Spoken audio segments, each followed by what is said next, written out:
Good morning, কেমন আছো তোমরা সবাই? আশা করছি অনেক ভালো আছো, সুস্থ আছো। আমরাও কিন্তু ভালোই আছি। আর আজকে হচ্ছে সানডে। আর এদিকে দেখো বাজার থেকে এনেছি 2 রকমের শাক, আর এনেছিল হচ্ছে নিম পাতা। আর এদিকে আমি একটু সেদ্ধ ভাত বসিয়েছিলাম আলু আর ঢ্যাঁড়স দিয়ে।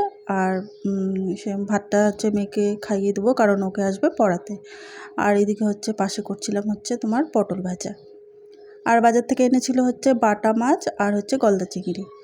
তো চিকেন মাটন আর খেতে ভালো লাগছে না, তো বললাম আজকের দিনটা থাক, আজকে তুমি অন্য কিছু মাছ টাছ নিয়ে এসো। আর মেয়েও ভালোবাসে গলদা চিংড়ি খেতে, তো আমি চলো ঠিক আছে তাহলে এটাই ভালো হবে।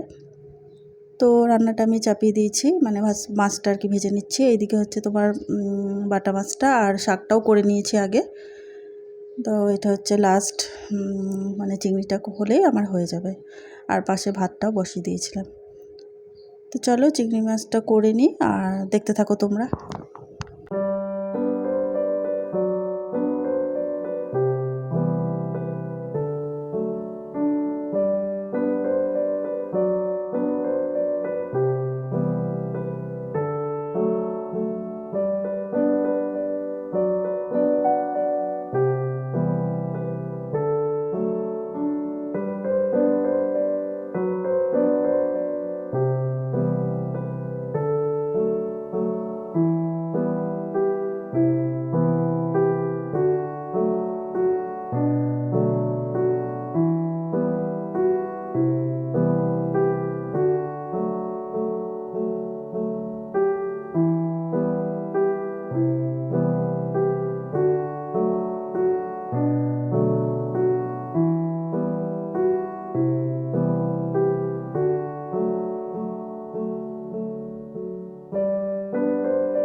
আফটারনুন, এখন বাজে 1:30।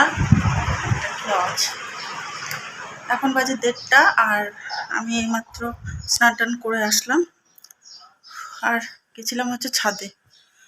আর এত পরিমাণ আজকে রোদ উঠেছে বলার কথা না।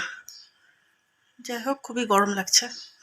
আর রান্না টান্না তো কমপ্লিট হয়ে গেছে, আর এখন যাব হচ্ছে শ্বশুর মশাইকে খেতে দিতে। তো ঠিক আছে, চলো আবার সন্ধ্যাবেলাতে আসছি, এখন খেতে দিয়ে দিই। আর হ্যাঁ, ওই যে মেয়ে হচ্ছে পড়ছে, মেয়ের পড়া হবে তারপর আমরা খাবো। আর আমার বড় বেরিয়েছে কোথায় জানি না, তো ও আসুক, আমার মেয়েও পড়া হয়ে যাবে মোটামুটি দুটা নাগাদ পড়া হয়ে যাবে। এখন শ্বশুরমশাইকে খেতে দিয়ে দিই। ঠিক আছে, চলো আসছি আবার পরে, সন্ধ্যাবেলা দেখা হচ্ছে।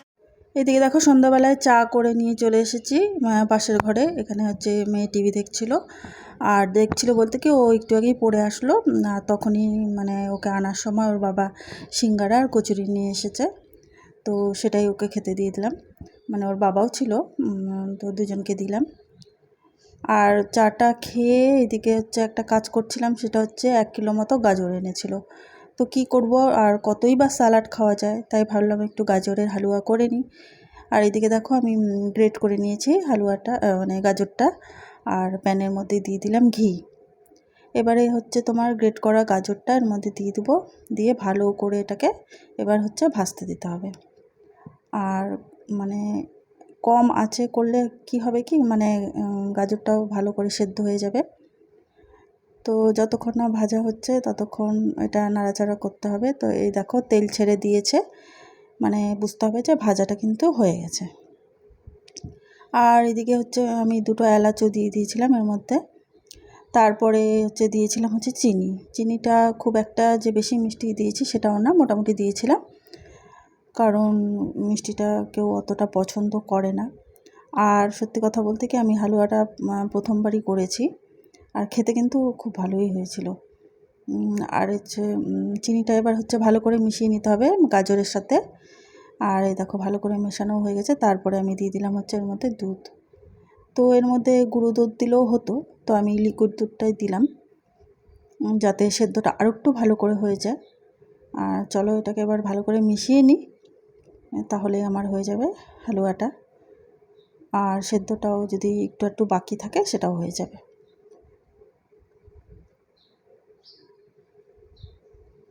তো ভালো করে এটা মিশিয়ে নিয়েছি, আর এদিকে হয়েও গেছে। আর সবশেষে এর মধ্যে দিয়েছিলাম হচ্ছে তোমার কাজু আর হচ্ছে কাঠবাদাম একটু কুচি কুচি করে কেটে দিয়েছিলাম, দিয়ে ড্রাই ফ্রুটটা দিয়ে দিলাম, দিয়ে এবার ভালো করে মিশিয়ে নিলে ব্যাস রেডি গাজরের হালুয়া। আর এটা হচ্ছে সবার প্রথমে আমার বরকেই টেস্ট করতে দিয়েছিলাম, যে বললো যে না খুবই ভালো হয়েছে খেতে, ভালোই লাগছে। তো প্রথমবার যে এত ভালো হবে আমি এটা ভাবতে পারিনি, তো ভালো লেগেছে যখন, খুব ভালো কথা। আর আর ব্লগটাও আজকে এখানেই শেষ করছি। ভালো লাগলে একটা লাইক করো, আর কেমন লাগলো সেটাও জানিও। সবাই ভালো থেকো। Good night.